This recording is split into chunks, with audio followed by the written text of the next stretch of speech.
Hey everyone, what's up? I hope you are doing really good today wherever you are watching this. And if you are watching this video, then chances are you've been involved in a DeFi project, maybe something like a yield farm or some crazy high risk project. You're buying, you're selling, you're giving, you're receiving, you're exchanging, you're staking. You are moving crypto around. In this video, I'm going to show you how you can win rewards, including maybe even life-changing rewards, just by doing what you're already doing, which is moving crypto around. Fluidity is a company that has figured out how to give you rewards just from using crypto. And how the protocol works is that it wraps your assets and then it puts them onto a lending platform.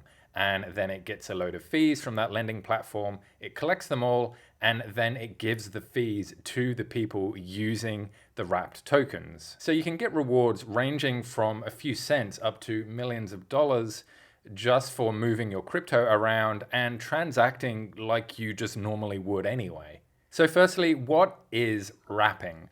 Well, wrapping is where you take your token and you make a variation of it so you can use it on different blockchains. It's kind of like a receipt. When Fluidity wraps your token, it does it at a 1-to-1 ratio. So $1 equals $1. And when it's wrapped, you get what's called an F token.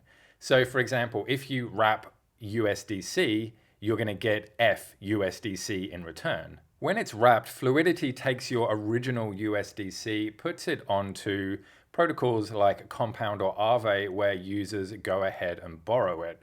And when they borrow it, you get given fees. So Fluidity collects all these fees, it puts it in a big pot, it stirs it around, adds some herbs and spices and some complex math equations, and then it randomly distributes it to users who are using the wrapped token. So it's kind of like a credit card giving cash back. So as an example, let's say you have two people, Bob and Dave, and Dave wants to buy some Ethereum. It's something that he's just going to do anyway. And Bob is like, you know what, I'll send you some wrapped tokens so you can use them for a chance to win some money. And Dave is like, sure. So Bob sends USDC to Fluidity, gets it wrapped, and then he sends Dave FUSDC. Now, what Fluidity does with that original USDC is it sends it to Aave, and then Aave loans it out to people, and they get some fees in return, and they give the fees back to Fluidity because Fluidity provided the money. And while Fluidity is sending money to Aave, Dave is going on to Uniswap, sending his FUSDC, and he's getting Ethereum in return, which is what he wanted. So how the rewards actually work is that Bob gets money because he sent a Fluid token to Dave. He's using crypto. Dave gets money because he's receiving Fluid crypto. And that's what's interesting about Fluidity is that both the sender and the receiver get a chance to win something. Dave also wins again because he's sending the FUSDC to Uniswap. So he's got another chance of getting a reward. Uniswap gets a chance of getting a reward because it's receiving USDC. So it's kind of like a credit card giving you cash back and giving the merchant cash back. So it's a big incentive for protocols to allow fluid assets on their platforms. And Uniswap is already allowing fluid assets. So if you were going to buy ETH on Uniswap, why not just use a fluid asset for a chance to win some extra money? And what's in it for Uniswap is that they also get a chance as well. And it depends what it wants to do with that money once it's pulled it all. Maybe it could distribute it back to users.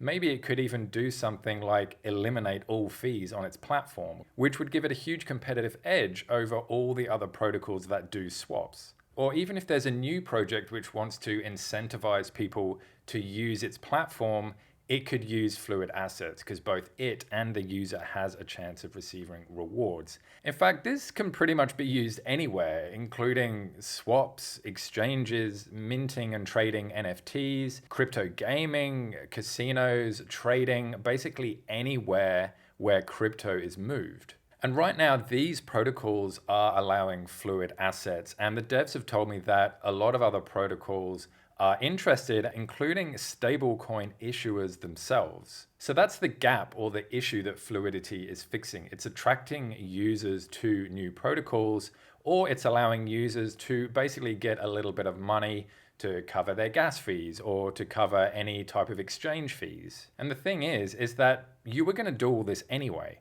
So why not just do it with this and then get a little bit of money back? And so if you're like me and you're wondering, well, hey, can't a bot just come in and do unlimited transactions and just have a chance of winning the big prizes that way? And the answer to that is no. And the reason is because on average, statistically, you're likely to lose money on gas fees because the rewards that you get are usually not bigger than the network fees or the gas fees or any type of trading fees or anything like that. So a bot over this short amount of time would rack up tremendous amounts of money in fees. So this project is obviously really innovative and exciting. Are you going to win something big when you do a transaction?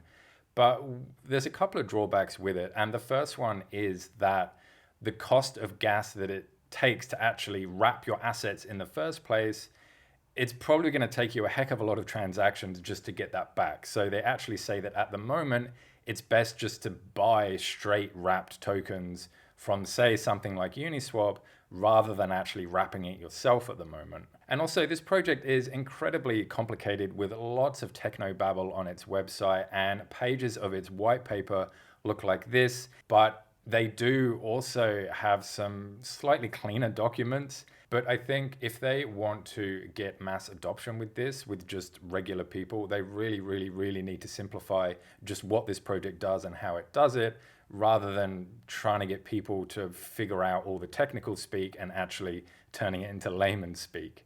And so, my friends, I'm just curious about what you think about wrapping tokens and then using that money to loan out to people, getting fees, and then giving that back to the people who use the wrapped tokens. Please leave a comment. I would really love to know your opinions on this. And until next time, I'll see you all in the next video. Bye.